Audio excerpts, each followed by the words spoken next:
siamene blambena, Yesu yenya petolo. Jésus est Seigneur, vraiment il est Seigneur. Anigba le degbe pan ye petit compris. Jésus est Seigneur, vraiment il est Seigneur. Tiens pour plein nous les cafouille pancolo. Jésus est Seigneur, vraiment il est Seigneur. Et pensez nous de l'église de gagner Nifia. Jésus est Seigneur, vraiment il est Seigneur. Pour nous cantatons, et aussi la belle. Jésus est Seigneur, vraiment il est Seigneur. Jésus est Seigneur, vraiment il est Seigneur.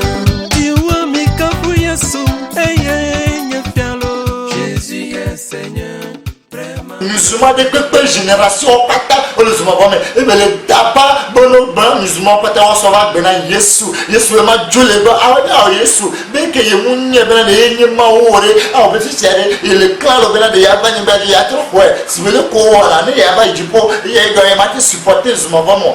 Zuma volé, dépôle, vous, amour les tapas, amour les toulés, au de prison, au de péfiant en prison, pas taconoïa, mais au pouquet, on le zuma volé, prison les tapas, prison les tapas, oh, prison de l'IA, et chaque pour tout le monde les dépôts, et les caca, et trois les chats, et les dailles, les caca, trois les chats, et c'est vraiment bien, mais que ben, ah, il y a Hitler, ah, ben, il y a des qui n'y a pas zuma volé. Ah, il m'a en guerre de 4 clés à l'Ibanjo. Ah, et donc ça, t'as la base soyez les trois instruments, de casser, de détruire. Ah, mais il n'y a pas besoin de voler. Il m'a en ah, il y a en guerre avec ce moment. Ah, il m'a même toi, tu as eu le corps, on peut la image. Et vous voyez le voyant, tu échappé ce moment. Il peut le échapper. Et tu as au même le roi, il y a travaillé, il y a des coups monde entier. Watu ya binu foso keye. Aobe yente ya so Africa tobe abaze so afupa na yuwado ben aobe ija détruit monde datata yente blabena ne kuka ne okucha ya ebe koya amoma ngobe gbere le monde kaka mondala vo itilera amola nyebe yebe desiwale ke sinwo ke wo e go 666 be desibeni e go be yente nyamere ke satana procéder voir que quoi il est de les filles. Oh, Yesu ne rona il là. Oh, Yesu ne rona il a trop les jimela. Oh, Yesu ne rona il est d'abord no bon allemand pata mais non oh Yesu no il dit pas oh allemand pour français non de cas à Yesu maman va voir mais bébé oh nous sommes nous façon que nous tire et trop ils sont pris les vieux et comme il veut famille à magananio oh tout juste il veut famille allemand on so ba bena Yesu que mon français on de cas beno de cas nous il monde pata présent pata que il y a pata godome nous ni bena de à présent de ton passé on si de que c'est on voir qu'il y a quoi il même c'est on te voir les hommes vraiment un tiers de présent pata on so ba bena Yesu be dire que ba yina ba moi ka fu bo c'est on alors moment on ben ko bere voilà pas vraiment et be ma kala te kono les hommes vraiment et nous kola dumulo a kola dumulo et zola no bio ah elle est tapa elle est bon président, Togo président, Chumba qui est indépendant en 1960, sur l'issue olympique, et d'abord le CVV, et nous, quel Dieu va faire, nous, papa, nous, je suis, va venir le président de l'ennemi, et les femmes disent, nous qui n'avons pas il faut là, nous qui les voyons, il faut là, nous, pas genre traverser 25, 26, on l'a comme nous qu'on le voit, il a déjà dit, il faut la coup d'état, et tu que il y a un doigt, il va alliance peu bon, il y a alliance quoi, comme on est bien ou alliance quoi, un coup d'état avec un mola, on m'a reçu comme bédo, et comme il y a protégé le cul, et que le Togo, et la nière douée qui est monde entier, et au Togo de la nière douée, elle a ni Togo, le Togo c'est le roi de l'Afrique, Suisse d'Afrique. À mon tour, la quoi il y a tout, il y a d'une manière, il y a autant, il y a bien, mais il y a autant, il y a autant, il y a gars, avec le sous que les Yessia, sous les Yessi voient, nous qui va maintenant, il y a moi alliance que les Yessou, il va alliance que Bobovon, et Bobovon, tout est à mandre, à fois mener, il y a alliance que Bobovon, et là, oui, ah, il est plutôt govio, ah, on veut te vie, Jésus-Christ, Olipio. Et via, bele via, bele va faire Yesu Christo, parce que par bena Yesu, bena yama gado je India power tio, e go India power mate khoneo, e go bena de detia bobo so Jesu wona bena de, e go be detia wana musubo gamere, o gamola e kwela nonko, awo enu ayo kweche mu e pele pe o wi, anti le pe présent le pe togo be présent le pe ayo voko na coup de tanamo français on to yo reçu la coup de temps yo unamea no so ba bena Yesu no ku o java zo mabo me yenga le jibe nemi ebe nemi le ku papa zo mabo yem le jibe beni même ebe nemi juré le ku yem le tio il est jibe to go vieux kwata o Yesu wa gbo wa ga gbo ji de nouveau no ko wa jipo et les familles on me match le bon. Ah, président sous bon ça. Ah, président le tabac. On a mis dans le monde. Ah, président sous bas, mais le tabac, les familles. Bon, président qui est. Eh bien, ah, il y a Nelson Mandela. Ah, nous qui joyeux, pas fio. Ah, les familles. Et comme il est sous défi encore, benade. Ma Nelson Mandela, benade. Et ni président de CAC, il est dit, mais il y a un papa Jipo, ni batro tu ne papa et bon, ne trop dodo, et comme il y a président Benagnon, et on a divorce, non de nom de cas, mais à coup noir, et au coup là, mais à coup de main, non de trop de nom, nous quoi, ils sont ma volée, la quoi verset que condamné Nelson Mandela, verset Oya, nous pas verset Oya, nous pas Matthieu 19, verset 9, 1 Corinthiens 7, 10 à 11, Jacques 4, verset 4, Marc 8, 36, 37, verset qu'on condamne Mandela, Matthieu 12, 30, Luc 11, 23,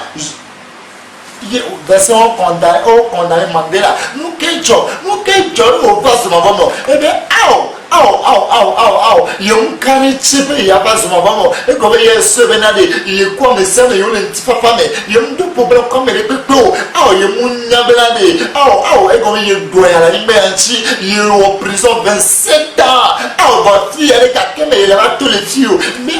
il est pas Yesu ne tombe né. Yesu ne ronaille. De nous on bénéno. Quand que nous on est de la go. Yesu ne de moi ya travail benji. Yesu ne de moi là. Yesu tonya be na kele blo. Na tepe ni Yesu ne de moi ya travail benji. Il est trop il y a quand longtemps. Le ami qui n'y a longtemps. Yesu be keto.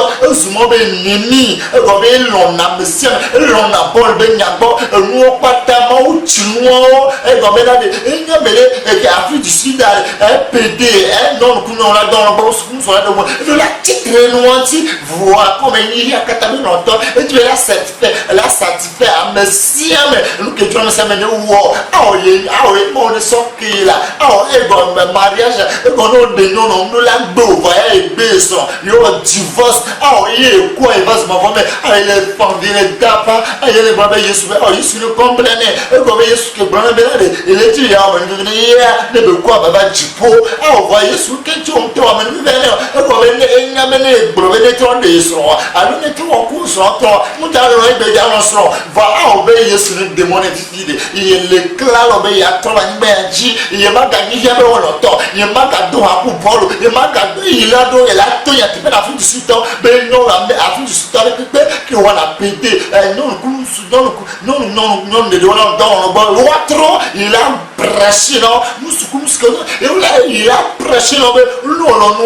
abomination béni non collèges mais Yesu veut c'est trop tard il est famille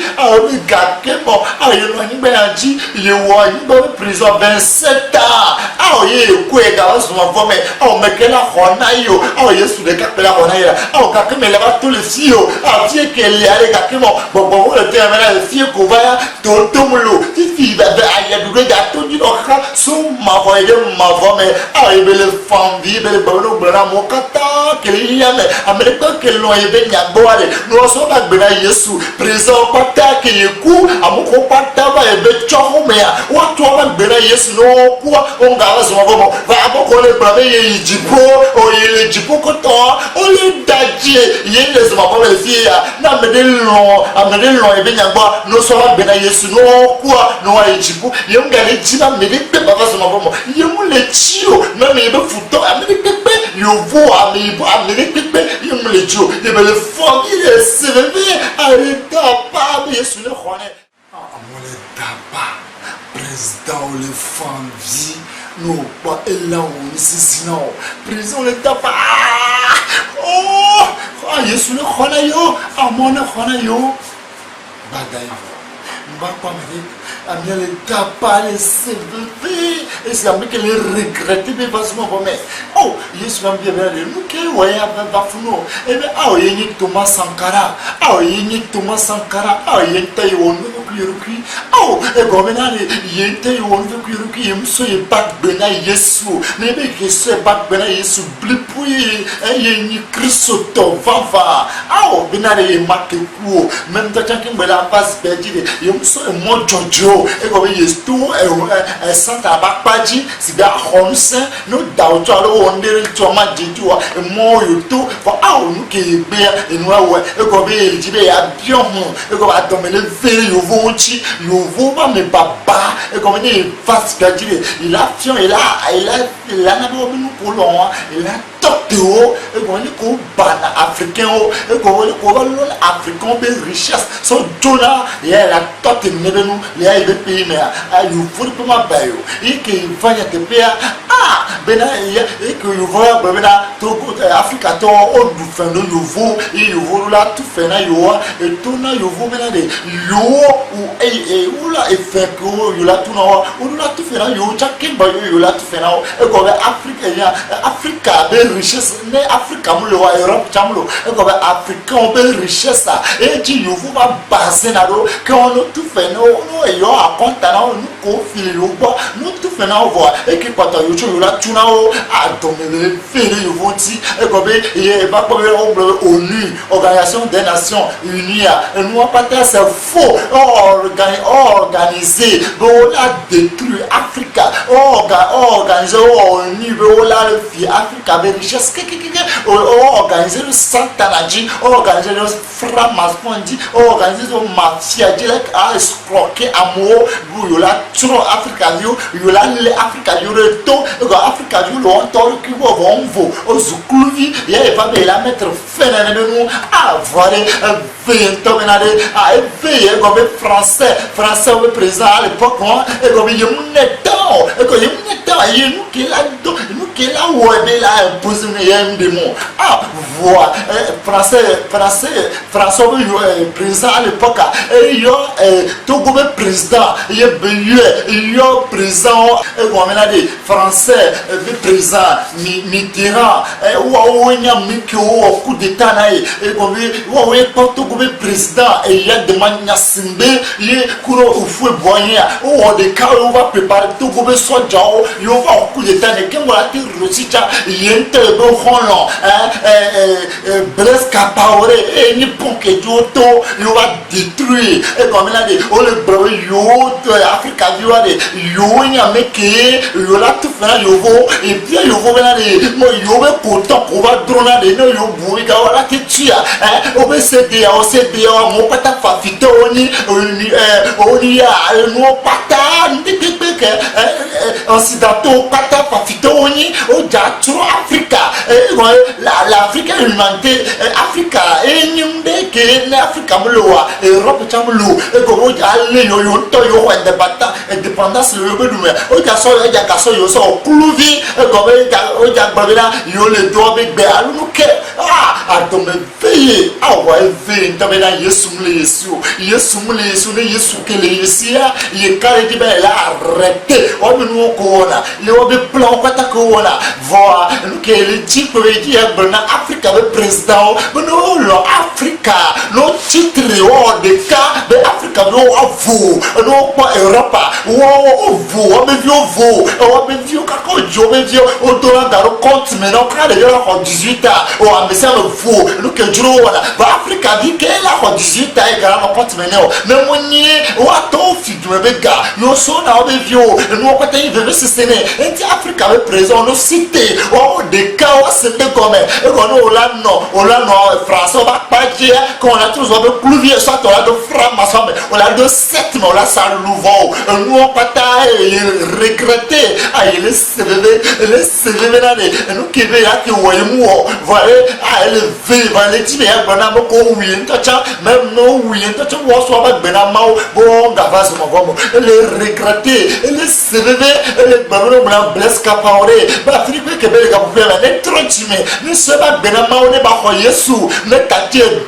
doit Burkina Faso be fi egale ka fi edun be ga so eto ne tati ne benu ne tati o ne ba ji do be no na ye be la so ga so no compte ko so ko be vio e go be je ya vu ne munya o ma Africa yo be Burkina Faso be yo mu la patati ne ke bo ne ko Yesu ne bra ne ye be bereka ja ba jo do ga ja tati ne benu entia ne trop ne pas se ba bena Yesu ye be d'après les familles et les blancs dans les arbres les CV à bono blanc africain Amérique que l'on est bien nyabo et bien vieux nous sommes bien Yesu et bien famille au pata et bien amis et bien collègues au pata que tu le vois bon bien vas m'en mais et comme il y a trop bérébéro malgré l'on la vérité voit que Yesu me les soit et quoi vas m'en mais nous blancs Burkina Faso pata musulmans onyo Amérique poko onyo nous Yesu mais Yesu bon sele on gagne marabure bon gagne hunde bon nous pas Yesu bon ko Yesu le power e ko Yesu bon sele nous sommes les satanasio et tiens les CV avec quelqu'un là tous les hommes vont fio avec le famille président pata ko no anima kiki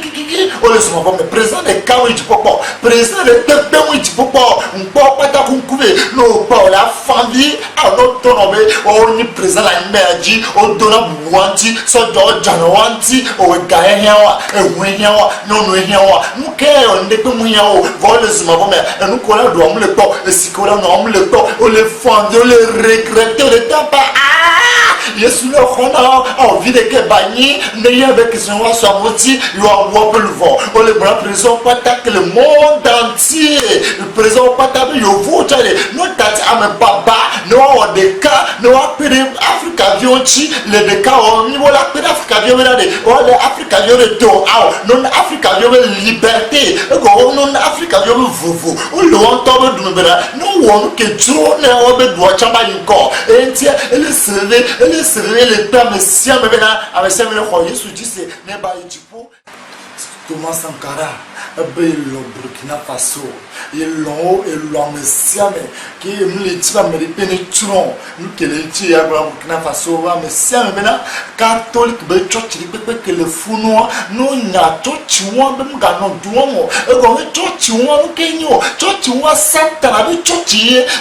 aboko pata na catholique wa pata o le zuma vome yo la ko Vatican enyi edude ke Vatican la ko unya me kokwe vo onyi mafia unya me ko wuna me uno la oku de ta la reçu le monde entier Vatican entier le blamo pata Burkina Faso kata no te de semana church ke libre church libre que le Burkina Faso no blome ke catholique mais satan church on to para indien o suba la vodou chinois o suba le ba uno o suba vodou yo la ko amoyi na wa ya amoli amo ya amolio la kuro catholique to america woni egoro la po da tubero dron bra to maria ji egoro maria me goto benis benu ku vo eku amole to bra to ji maria kura me ko yo na me amolio america woni enti présent patak la africa no de ka bena louvre ko ngaba so maboko ego be yelo nya tepe papi nya tepe le benu me voix malgré que yemute ko yesu ye ko yesu mabome no nye bena de no long africa vient tepe on garde africa de peine ngaba so mabome no ya vatican to lo be yesu mabome o ti yesu mabome fa nous voyons les types o to ba so mabome o to no so ba bena yesu no akati alegba a statue ange Michel ange Gabriel Maria toya amoto pata o le voler so mabome on garde escroquer o bega on garde fio bega yo to be yo le yodo kisi amo le bon amo amokoko o le wa mo be o le bon la mena mo yo gale prova so mabome o naida mo be richesse jo naida waji yo to to le monde entier yo do soja yo do ne pepe no amo le po o le paro à coup de populaire lo ku o java so mabome ne africa soja africa présent no de cas ne le vore ko ngaba so mabome ko ye lo na nyati peut-être voir ni sengale si ya ka tuma fini ya brana mo a 20 ans mais je tue ba be 20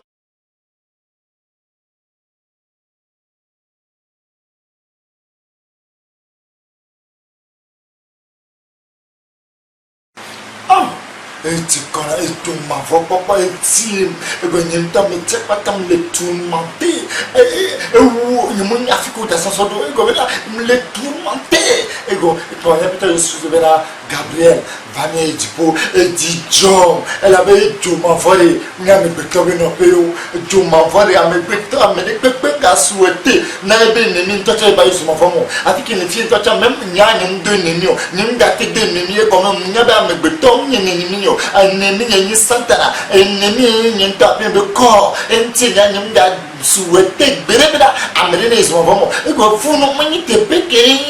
afide ke amene la souhaiter na novio di tonke yesu ni anya dipo di jon ye ko nya pta yesu ko kom e mi dipo a o ken bom ya do dipo mpo bena abonele aboya 12 portes no kuya e la jotino aboa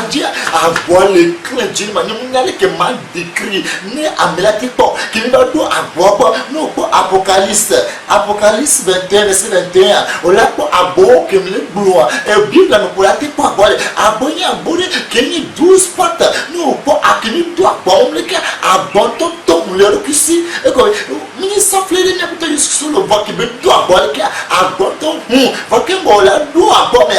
eh dicho grande nous mnyale que mati blanc que on doit se recaler nous ko kwata pour les hommes vont mais que ni veut cesser alors me le voit mon dos à d'abord pour les cas petit papa de yonyeme au susu ni me fa au ni tom dicho ouais ni te pe amelo dira havela ani bantolo le dijo pour mal bébé allez que gonti pour anoma ani bantolo le dijo pour mal bébé allez que gonti pour anoma lolo sonko dijo sonko hadiji sonko ano afima lolo sonko dijo sonko hadiji sonko ano afima nyatepe dijo so dijo be oui no pole ko na me kokwe na me kokwe do agbon meleke le ko do na ja no pole ko nworo o mo do egbajaga ngba tableau Bajarichi, au bas de Miao Zomo Bakome, c'est le bienvenu dans le royaume de Dieu. Non, la journée n'a que mal décrit. Non, on y a peut-être le pot du jour, au dauna, au dau plana, au dijo, le brésil, mais la nia, ni manga trop fat, bébé, et voilà, ni on qui deux filles, ne magatoa, oh, ni magato, et du kenyoko, non, pas un bas, on m'a pas encore, oh, ah non. No poho America bohoa koklo na compare anine be America bohoa mama ti compare kuro jipo koklo poa ya America boho no po jipo ya no po jipo bohoa o no bi be la tru o no bi na ni ko mi jipo non allez bébé un fleur non partir les cahiers un fruit vous les ti un fleur on les dit oh non bon et non le bon non pas bon la boudo dijo pour assez chuchu oh lolo nous prenons deux écoles là senti là mais pas ta famille dijo pour là yo mais oh là on va tellement on pone les sous ma femme on va on pone ko ya be sous ma femme qui a mo le tapa mo le seve funu ali fa familo ayenu familo dijo gasia gam le koko gasia gam oh non pas on le pomo on le oh le jo ya peut-être se va mjo ya so mfia si etero na me koko amokola so bepo ne gapo pa ne papia e be vilo to ke va kuruwanti yo de jesre kuruwanti ya enu ke ora ni na ati ke la noa funu opeta la no ye bronami le Jean 14 verset 1 à 2 mais là a penya be jinda umo e la yijipo e ya jira no pela de na mi be de trova ati ke le la premier no funu ni adunuku ni anunuku so mavo ide mavo jijo gani ni ke ma décrit jijo ye be polo be ma me jo le pon drome nyako e buri pem le ngejo ni ma ti so America so comparo America be do aller si de kokolo po le jipo kokolo ke kokolo ni na mi ma ti so comparo e do akọ e do me nyako et la trou n'y a que m'a décrit y a me la po o mi le po doit y a peut-être justement pour le moment pour les kakani là y a fini là t'es bien dit oh t'es bien du pomme de fer c'est même le tipo ni kaka fini oh t'es bien non pas mi doit filer à moi le roi mais kokolo po oh nous qu'est kokolo po tu le tipo à moi souvent au mieux le coincé au mieux non zozo le word fou le bon petit papa le pas pour da water zéro que si oh no que il est que vous bon ah pas on le mila on le non papa Yesu quand tu connais fia si a jipo be voici jipo me bagbla me jipo me bagbla me pas mais on nyan que journaliste jipo t'espère mais on nyan là me ko pas jipo mais on nyan on c'est la pas pour on nyan que le juste on nyan que le de fou venade mi kenya mais la mais patare à la dernière minute on va croire Yesu on monte repeto le va gbono mi les caméras kwamo amumflasio les que en même temps no jeto qui da orgueil amour on va te pire oh le babé non tacha no kitatu Yesu on va même non ka yebu Yesu qui a bien comme so te pe de kare de o ma don no bo be ma de nyawo sume ani ba ji yo na bonodo jipo ya bonodo be nyamulo o so america le jipo o so america jipo nyamulo oh yem le kono avoir nyanyum souhaité ba me ba ifuno Yesu no gbona me seme ba gbona me seme be na de jipo de ye webe a tripi ki ya no me katama o venir no funu va me ko la sauver le ke ola basia oh be yem le souhaité na mo amuro gbona me na o me ga jipo cha me ga jipo ba gbomo mu le cha enyo no ga tufana ma enyo wa ba mo ne de nyawo le sume no kokonye ba gbe nu ke le bi so ba no we no ba jipo la pole ke jipo le la oh ni ya to jipo nya po ni mo nya ke ma décrit jipo ni mo nya oh ni jipo nyo e ho ganga oh amo jipo nyo o ma po si ma o ma po ko o tu ho patakuro oh o du te po pata o ma po fire o te po pata no e do me nya po nti fafa o jijo de ali fafa lo mzizi non alors ya dudu amulo jijo me so mavo il est mavo mais nya peut être so le fier o me le ko fier bien fier et ja don ni na ne wa don amola ni ba yanji oh Yesu oh jipo nyo ale bebe nya peut être discussion dans le bon bena be ja don ni na me mva ni ba yanjia ma dona mo oh ndi ma ba ni ba yanjo nyamuju oh Yesu ne wadi de ma trova ni ba yanjia du ke nyole ke nge jawa ni ba yanjo jijo ke le fie nge jawa Yesu ko fe ni empatia ngade ma ba ni ba e penade amule on ponya nya te pia mai ma gbona mo ni wa te se be ni atan mo se ya o la fa o yo la trove ji o yo la va jipo ke nyole ni le jena mereke we na vio a me se me ke le ya me pepe baba entia e adam yenam il a pelisi ebe matrova imbeyo be ne dam yenam ebe katu to pata no watu aba gbesona yi no nga kola be zoma vomo me no agbro watu be jime ba do brare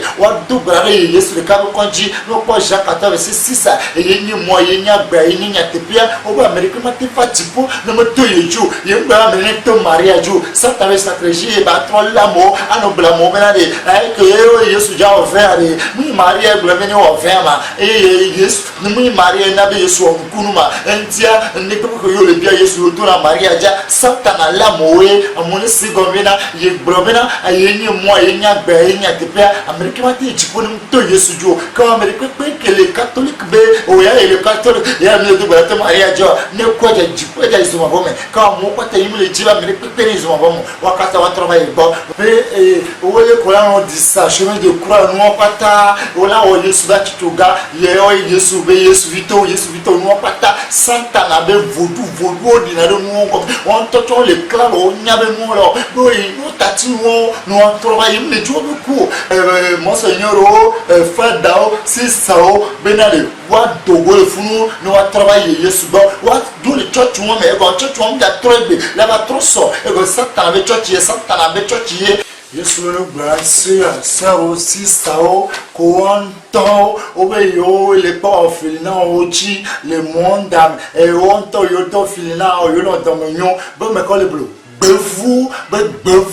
on to fa dans le dofu no vo on a so de gens d'aller en felina no dofu no vo no dofu no no vo en felina on au po 99, ne wa to de si ça ku fa dans mon seigneur on be de so dofu no be yo le po en felina di ma ko le bleu ma ko le flou on to le flou qui o ko be satana o le flou no to lo pe jono ku o je zuma vo me no ku je zuma vo me on to le wa ole goya na oro ki no tro lo pe jo no so ba gbeso na ye gamia su me no atwa ba gbeso na ye ne wa tro lo pe jo me ka popo ma mu le ti wa tro bo tro lo pe je no yesu le so abo be ma gbona si so pata ke la fi pepe le yakata kona me bo tro ba gbena yesu no wa tro ye nti wa yesu mo mo gamia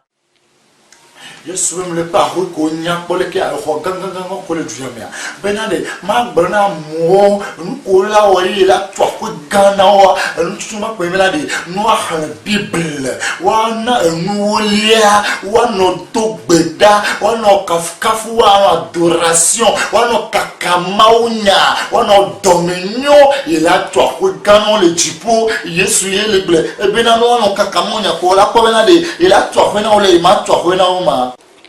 yesu bena Amérique pe que le ya pata koname bon to bi on adoration yo jina hanai yo mausene obe ha yo jegbe mause benano seigneur e ha ke yo kona Amérique nyonu be le adoration blata o benade e santa de jihana nyonu ke be le adoration wa do meshe tadia santa na be le adoration la nyonu ke be to gavi to be le jihana ma wa le adoration la santa nyonu be ke do chaîne comme be le jihana ma le jihana e to santa que deux cas et Amérique que les deux bagues de mariage de genou de vernis on nous pata de patan de conla on nous coïma ou le long ben les djihara et toi satan nous n'y la satana Lucifer ou ça et n'y a que dinara ye djona mao que on a le djihara be nous n'y a pas le djihara ou toi satana que da pour pata c'est ils vont voyez les dieux ils vont et les dieux mais si mais que les dieux a djihara et comme khadija tout nos djona et nous anti non ma djo non ma hameye dinazo mavi que la yole hajimia et didina intimo vi kwata no so va gbena ni cha ya trowanti le kokonye plus jojemble ntifa fame ya to gana to hajimia nukunu ganga gawajo yesu ma gbona mokata que le ya pata